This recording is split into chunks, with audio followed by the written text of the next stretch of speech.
Trump's been talking a lot about, or at least on the campaign, largest mass deportations in history. Do you guys have a sense of the magnitude of asylum claimants that could surge into Canada if he proceeds with something like that? And if this plan, the $1.3 billion plan, is sufficient to handle a potential surge from Trump's deportations? I think that's it's answering that question would be speculative right now. We don't know yet how quickly the new administration wants to proceed on that front. We're watching it carefully. We're watching the numbers carefully. We're reaching out, and when I do, as soon as I can, sit down with the border czar, Tom Homan, I'll explore that with him. After I invite him to come fishing in Canada. Apparently he loves to fish. But I know that both CBSA and the RCMP are aware and seized with this question of surge and are anticipating that and preparing for it. Do you want to add something to that?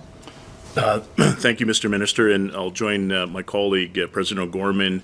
Obviously, from an emergency management perspective, a critical incident command perspective, we've been working in partnership with public safety, with all provinces, all emergency management, all police services, in particular, La Sûreté Québec and the Ontario Provincial Police. We've been doing a series of tabletop exercises that have been coordinated with our provincial counterparts and territories.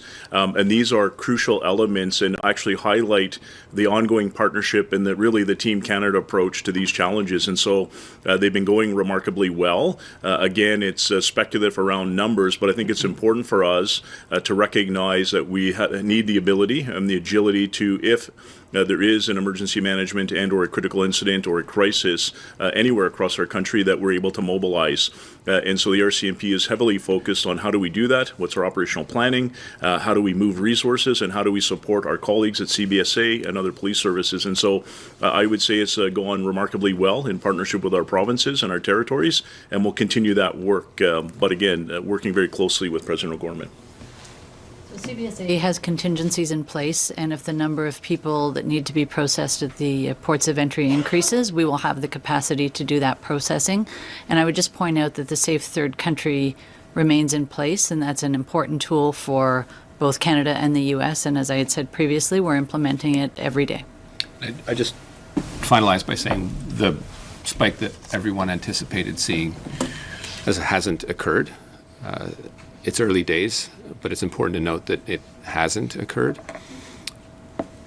We've kind of gone through this roller coaster of discussing the potential massive and, as David said, speculative flow of people that would come to Canada as a result of the new administration, and within weeks talking about what the new administration itself was saying, which is the southbound travel, and that's occupied a lot of our thoughts. Since then, this is going to be a roller coaster, probably in the public mind. We need to be able to deal with both when and if they occur. I think both sides of the border have to work diligently to make sure that they do not occur. Our southbound flow that we've cut to historic lows in December is a significant gain. They need to make sure that any migration that may occur in an unplanned way to Canada doesn't occur. Those folks are not welcome to Canada if they are doing so in an irregular fashion. And any way and any migration that is controlled has to be done in a way that has Canada at the table with the U.S.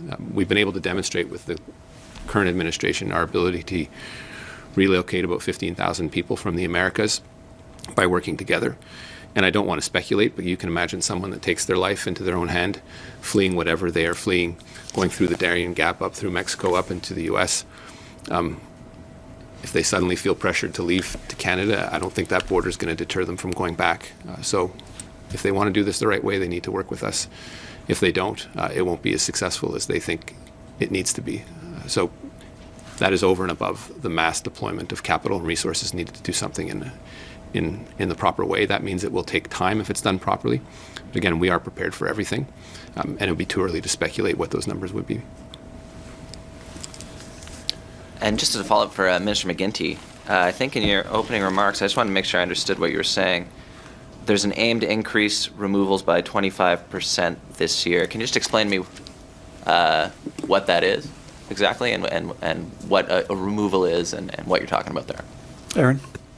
Sure. So as the minister said, last year, CBSA executed about a little over 16,000 removals, the most in a decade. And so when people have gone through the process of the Immigration and Refugee Board, have availed themselves of appeals, and have been determined not to have status in Canada, then the expectation is they leave. And a lot of people leave. Some people choose not to leave. CBSA finds them, and we assist with their departure.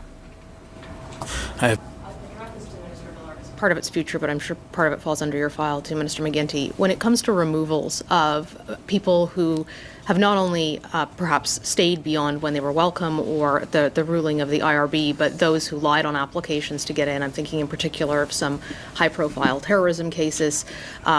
Speaking to experts who study the CBSA and immigration enforcement in Canada, they've said that, well, the numbers have gone up exponentially over the last year. There still is not enough capacity to deal with the kind of surge that we could be seeing in light of the new measures you're bringing in.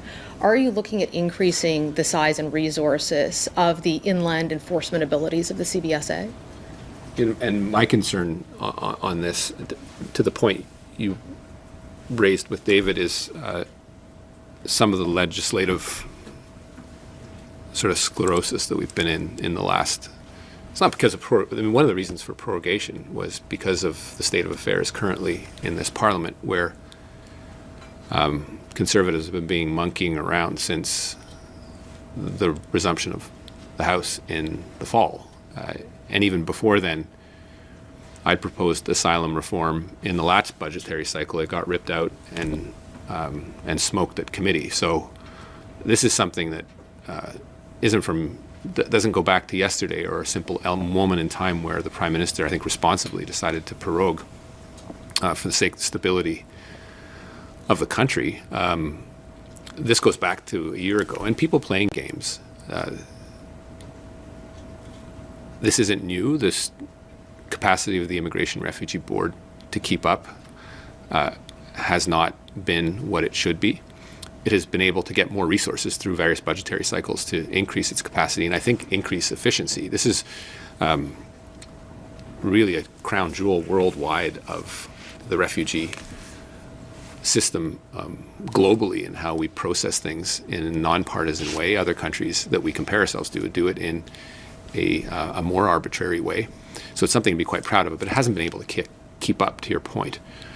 And despite historic removals of folks, it can take a long time. And some people will game that system. And some people will just remain in that system through no bad faith, but because they're simply waiting. And there's got to be a way to bridge that gap. It's only going to get worse until it gets better. There are legislative elements that I had proposed with respect to, for example, the potential of people coming in and skirting around the 14-day rule in the Safe Third Country Agreement. That would have required legislative changes. Elements around mass cancellations of visas that we want to use to align ourselves to some of the tools that the U.S. has. I think it's important when you think of a North American perimeter. But those will not be able to be done unless we get back to Parliament and vote through a more aggressive package of asylum reform, which I think allows Canada to live up to its reputation of being a country that follows the rule of law, but does have to deal with efficiency gains as well as capacity needs for an overstretched Immigration Refugee Board. And I'm not going to blame the people that process cases. They are working really hard, but you can't just throw bodies at the challenge. You have to actually make some changes, and that includes making changes within the way CBSA processes as well.